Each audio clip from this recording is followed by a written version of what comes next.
Hello my dear student, myself Alok. Welcome to my channel. Student, हम discuss कर रहे थे इक्विवेलेंट वेट, और अभी तक प्रीवियस 2 वीडियोस में हमने डिस्कस कर लिए हैं equivalent weight of atom, equivalent weight of ion and equivalent weight of acids. Correct. So हमने प्रीवियस 2 वीडियोस में सीखा है how to calculate equivalent weight of atom, ion, salt and acid. I hope आप लोगों ने वो दोनों वीडियोस देख लिए होंगे। अगर आप में से किसी ने नहीं देखा है तो आप पहले उसको देख लीजिएगा मेरे चैनल पे जाकर। करेक्ट। तो स्टूडेंट, आज हम डिस्कस करने जा रहे हैं equivalent weight of a base. Correct है।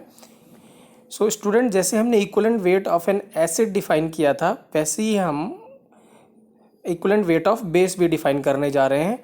तो इक्विवेलेंट वेट ऑफ जो बेस है उसका जो फॉर्मूला होता है स्टूडेंट, वो होता है molecular weight of base divide by acidity.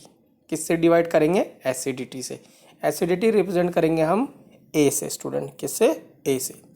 जैसे स्टूडेंट हमने डिफाइन किया था बेसिसिटी, अब हम डिफाइन करेंगे किसको? एसिडिटी को। So basicity is defined for acids and acidity is defined for a base. Clear? अब स्टूडेंट क्या है, एसिडिटी होती क्या है? एक मोल बेस कितने OH माइनस आयन को लूज करता है या कितने H प्लस आयन को गेन करता है, उसको हम क्या कहते हैं? बेसिसिटी। सॉरी, क्या कहते हैं? एसिडिटी। क्या कहते हैं? एसिडिटी। तो मैं रिपीट कर रहा हूँ, it is defined as number of moles of OH minus ion lost और number of moles of H plus ion gained by 1 mole of a base is called as an acidity. Correct? So मैंने definition में यही लिखा हुआ है, it is defined as number of moles of OH minus ion lost or number of moles of H plus ion gained by 1 mole of a base is called what student? Acidity. तो हम यहाँ पे भी student classify कर सकते हैं base को depending upon acidity. अगर क्या है, एसिडिटी 1 है तो हम उस बेस को बोलेंगे मोनो एसिडिक बेस। क्या बोलेंगे? Mono acidic base. If acidity is 1 तो क्या होगा? Mono acidic base. करेक्ट। अगर एसिडिटी 2 है तो हम बोलेंगे डाई एसिडिक बेस, और अगर एसिडिटी 3 है तो ट्राई एसिडिक बेस। करेक्ट है। जैसे हमने एसिड्स के टाइम पे क्लासिफिकेशन किया था base on the basis of basicity, on similar pattern we are classifying the base on the basis of what? Acidity. Correct है। So if acidity is 1 then it is monoacidic base, if acidity is 2 then it is diacidic base, and if acidity is 3 then it is triacidic base. Correct student? So आइए अब calculate करते हैं equivalent weight of different basis. तो NaOH student, जब NaOH को आप water में dissolve करेंगे तो NaOH से एक OH माइनस आयन हमें मिलता है। So this means it has lost 1 OH minus ion. This means hydroxide ion भी कह सकते हैं स्टूडेंट OH माइनस आयन को। तो एसिडिटी ए कितना हो गया? 1। तो इक्विवेलेंट वेट कितना हो गया? m/1। Correct. Similarly calcium hydroxide जब आप वाटर में डालेंगे, डिजोल्व करेंगे, तो आपको 2 OH माइनस आयन मिलेंगे, हाइड्रोक्साइड आयन मिलेंगे। This means acidity A is 2 और इक्विवेलेंट वेट कितना होगा? m/2। करेक्ट। जब आप एल्युमिनियम हाइड्रोक्साइड को वाटर में डिजोल्व करते हैं तो आपको 3 OH माइनस आयन मिलते हैं। करेक्ट है। This means acidity A is 3 और इक्विवेलेंट वेट कितना हो गया? 3। करेक्ट। नेक्स्ट है स्टूडेंट NH4OH अमोनियम हाइड्रोक्साइड। जब आप अमोनियम हाइड्रोक्साइड को वाटर में डिजोल्व करते हैं तो आपको कितना मिलता है? एक OH माइनस आयन मिलेगा। दिस मीन्स एसिडिटी यहाँ पे कितना है?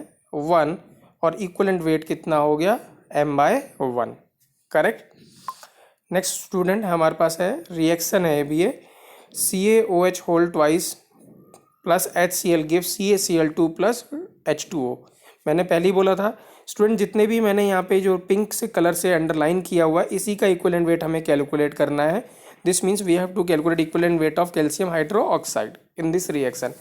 अब मैंने प्रीवियस वीडियो में, अगर आपको याद हो स्टूडेंट, मैंने कहा था कि अगर आपको इक्विवेलेंट वेट कभी रिएक्शन में किसी कंपाउंड की निकालनी है, कैलकुलेट करनी है, तो आप उस रिएक्शन को पहले बैलेंस करेंगे, तब आप कैलकुलेशन करेंगे to calculate the N factor of that compound. Correct है। सो यहाँ पे रिएक्शन को हमने बैलेंस कर लिया है by multiplying 2 with HCl and multiplying water with 2। Correct है। अब आप देख सकते हैं स्टूडेंट यहाँ पे ध्यान से, 1 मोल जो है, ठीक है ना, बेस, वो क्या 2H प्लस आयन को क्या कर रहा है, गेन कर रहा है, राइट। करेक्ट है ना। सो दिस मीन्स यहाँ पे क्या होगा, एसिडिटी कितना हो जाएगा 2, तो इक्विवेलेंट वेट कितना होगा m/2। करेक्ट। सेम स्टूडेंट अब आप देखिए COH होल ट्वाइस HCl है और हमें अब मिल रहा है CaClOH और H2O। अब अगर आप ध्यान से देखें स्टूडेंट, ये ऑलरेडी बैलेंस रिएक्शन है, यहाँ पे एक H प्लस आयन गेन कर रहा है बेस, सो दिस मीन्स यहाँ पे जो एसिडिटी है वो कितना है 1, तो इक्विवेलेंट वेट कितना होगा m/1। करेक्ट है। तो मैंने प्रीवियस वीडियो में भी कहा था student, depending upon reaction to reaction किसी भी कंपाउंड का एन फैक्टर डिफरेंट हो सकता है, और अगर एन फैक्टर डिफरेंट होगा तो इक्विवेलेंट वेट भी डिफरेंट हो सकता है। करेक्ट है। तो आप देख सकते हैं दोनों रिएक्शन में कंपाउंड तो सेम है, calcium hydroxide, but it reaction में, फर्स्ट रिएक्शन में कैल्शियम हाइड्रोक्साइड का इक्विवेलेंट वेट कितना है m/2 और सेकंड में इक्विवेलेंट वेट कितना है m/1। करेक्ट। नेक्स्ट क्वेश्चन है स्टूडेंट, CH3CONA, इसको बोलेंगे हम सोडियम एसीटेट। क्या कहेंगे, सोडियम एसीटेट। जब हम HCl से रिएक्शन कराएंगे तो हमें मिलता है CH3COH प्लस NaCl। करेक्ट। अब आप ध्यान से देखिए स्टूडेंट, CH3CONA सॉल्ट है, बट यहाँ तो हम बेस की बात कर रहे हैं, बट ये जो सॉल्ट है स्टूडेंट वो बेसिक सॉल्ट है, इसीलिए यहाँ पे मैंने इसको कंसिडर किया है। बेसिक सॉल्ट किससे, एसिड से रिएक्ट कर रहा है, इसका मतलब यहाँ पे जो सॉल्ट है ये बेस की तरह यूज़ हो रहा है, काम कर रहा है, सो इसीलिए हम इसको यहाँ पे कंसिडर कर रहे हैं। करेक्ट है। अब देखते हैं इसका एन फैक्टर कैसे होगा। ये जो CH3COH है, Na है, इसने एक H प्लस आयन गेन किया, तो क्या बन गया CH3COH, that is acetic acid. तो A कितना है, इसका एसिडिटी कितना हो गया स्टूडेंट 1, और अगर एसिडिटी 1 हो गया तो इक्विवेलेंट वेट कितना हो गया m/1। करेक्ट ना, राइट। नेक्स्ट देखिए स्टूडेंट क्या है, NaHCO3 that is sodium bicarbonate, जब रिएक्शन करा H2SO4 से तो हमें मिला Na2SO4 plus 2H2O plus CO2। Correct. अब आप रिएक्शन को जब बैलेंस करेंगे तो यहाँ पे हमने 2 से मल्टीप्लाई किया, वाटर को भी 2 से मल्टीप्लाई किया और CO2 को भी 2 से मल्टीप्लाई किया। करेक्ट। सो अब देखिए ध्यान से स्टूडेंट, यहाँ पे जो 2 मोल है बाइकार्बोनेट, उसने 2 मोल ऑफ H प्लस को रिप्लेस किया या गेन किया। सो दिस मीन्स क्या होगा, 1 मोल कितने से करेगा, 1 को, दिस मीन्स एसिडिटी कितना होगा 1, और अगर एसिडिटी 1 होगा तो इक्विवेलेंट वेट कितना होगा m/1। सो यहाँ इक्विवेलेंट वेट कितना है m के इक्वल है। करेक्ट है student, right.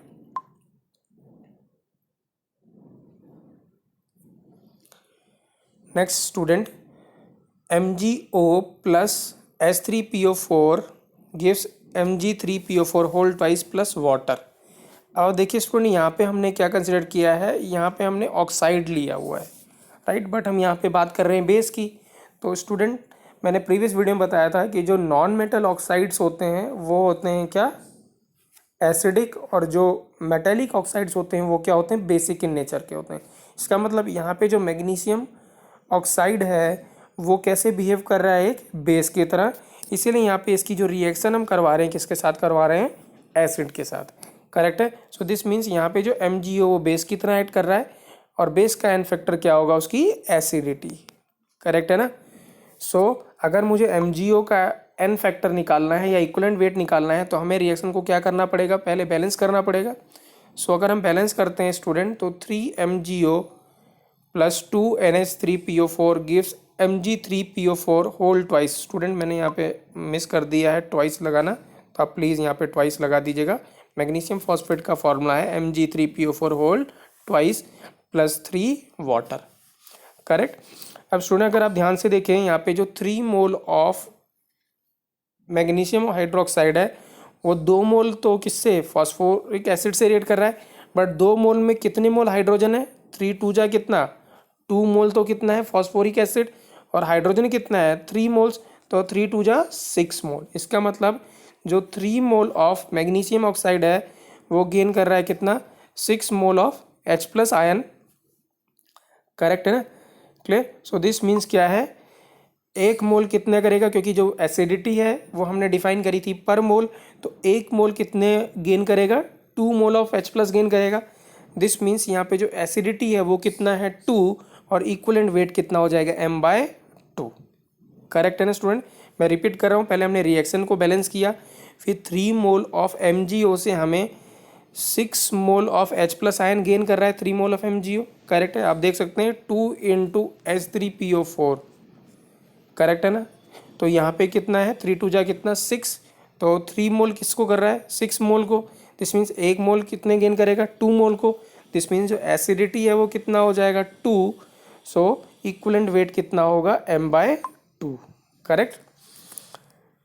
Next student, Al2O3 plus H2SO4 gives Al2SO4 whole thrice, please इसको लिख लीजिएगा सही से, Al2SO4 whole thrice plus water, correct है। अब ये रिएक्शन स्टूडेंट बैलेंस नहीं है, तो हमने इसको बैलेंस कर दिया, Al2O3 plus 3H2SO4 gives Al2SO4 whole thrice plus 3H2O, correct student, right.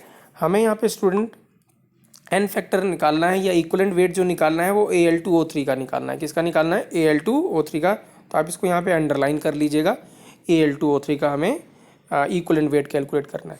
तो आइए करते हैं स्टूडेंट, अब हमने रिएक्शन को बैलेंस कर दिया, तो आप ध्यान से देखिए 1 मोल ऑफ जो Al2O3 है वो क्या कर रहा है यहाँ पे 3 मोल्स ऑफ सल्फ्यूरिक एसिड से रिएक्ट कर रहा है। अब 3 मोल ऑफ सल्फ्यूरिक एसिड में कितने मोल्स ऑफ हाइड्रोजन है 6 moles of H plus ion से, इसका मतलब 1 mole of Al2O3, 1 mole of Al2O3 gain 6 moles of क्या student H plus ion. This means यहाँ पे जो एसिडिटी है वो कितना है 6 और इक्वलेंट वेट कितना हो जाएगा m/6, करेक्ट स्टूडेंट। तो आई होप स्टूडेंट आपको क्लियर हुआ होगा how to calculate the N factor of N क्या student N factor of a base, correct है। तो अभी तक हम जो डिस्कस कर चुके हैं स्टूडेंट वो कौन कौन से इक्वलेंट वेट डिस्कस कर चुके हैं, किस किस के, एटम्स के, आयंस के, सॉल्ट के, एसिड के और बेस के। तो मैं यहाँ पे अगर हम इसको समराइज़ करें स्टूडेंट, तो जो एन फैक्टर था एटम का वो किसके बराबर था वैलेंसी के, एन फैक्टर जो आयंस का था वो किसके बराबर था चार्ज के, एन फैक्टर जो सॉल्ट का था वो टोटल पॉजिटिव चार्ज और टोटल नेगेटिव चार्ज के बराबर था। एन फैक्टर ऑफ स्टूडेंट क्या एसिड्स क्या था बेसिसिटी, और एन फैक्टर ऑफ बेस किसका एसिडिटी से, करेक्ट स्टूडेंट। सो पहला वाला किसके लिए था एटम के लिए, सेकंड वाला चार्ज किसके लिए आयंस के लिए, टोटल पॉजिटिव चार्ज या टोटल नेगेटिव चार्ज सॉल्ट के लिए, बेसिसिटी एसिड्स के लिए और एसिडिटी किसके लिए बेस के लिए। दिस मीन्स अगर हम अब इक्वलेंट वेट कैलकुलेट करना चाहें, फॉर्मूला बनाना चाहें किसका, रिवाइज करना चाहें फॉर्मूला किसका सभी का, तो एटम का क्या फॉर्मूला होगा atomic weight upon what student valency. Similarly equivalent weight किसका आयंस का, तो आयंस का weight divided by its charge, और इक्वलेंट वेट ऑफ सॉल्ट मतलब molecular weight of salt upon total positive charge और total negative charge. Equivalent weight of what student acid that is molecular weight upon basicity, और equivalent weight of what student base that is molecular weight upon acidity, correct. तो ये हम student previous अब हम ये सब discuss कर चुके हैं। लास्ट इसमें जो टॉपिक स्टूडेंट रहता है उसमें हमें इक्वलेंट वेट कैलकुलेट करना है ऑक्सीडाइजिंग एजेंट और रिड्यूसिंग एजेंट का, तो वो कैलकुलेट करना थोड़ा डिफिकल्ट है, क्योंकि उसके लिए हमें पहले एक कॉन्सेप्ट सीखना पड़ेगा how to calculate oxidation number. किसी भी एटम का ऑक्सीडेशन नंबर कैसे कैलकुलेट करते हैं पहले हम वो सीखना पड़ेगा, वो सीखने के बाद हम कैलकुलेट कर पाएंगे N factor of oxidising agent और रिड्यूसिंग एजेंट। और हम चैप्टर कौन सा पढ़ रहे हैं स्टूडेंट रेडॉक्स रिएक्शन, तो इस पूरे चैप्टर में हमेशा आपको ऑक्सीडाइजिंग एजेंट या रिड्यूसिंग एजेंट ही मिलेगा, करेक्ट है ना। तो मैक्सिमम जो क्वेश्चन आएंगे वो किसके होंगे ऑक्सीडाइजिंग और रिड्यूसिंग एजेंट का, और उन्हीं का इक्विवेलेंट वेट हमें यूज़ करना पड़ेगा रिपीट एंड रिपीट बार बार। तो उसका इक्विवेलेंट वेट आप सही से कैलकुलेट तभी कर पाएंगे when you able to calculate N factor. और एन फैक्टर जो डिपेंड करता है किसका, ऑक्सीडाइजिंग एजेंट और रिड्यूसिंग एजेंट का, वो डिपेंड करता है उनके ऑक्सीडेशन स्टेट पे या ऑक्सीडेशन नंबर पे। करेक्ट है, जो कि हम अब नेक्स्ट वीडियो में डिस्कस करेंगे। करेक्ट। तो आई होप स्टूडेंट आपने सारे वीडियो आप कंटिन्यूस देख रहे होंगे। करेक्ट है, और आपको समझ में भी आ रहा होगा। इनकेस अभी भी आपको कोई डाउट है तो please you can write to me. Thank you.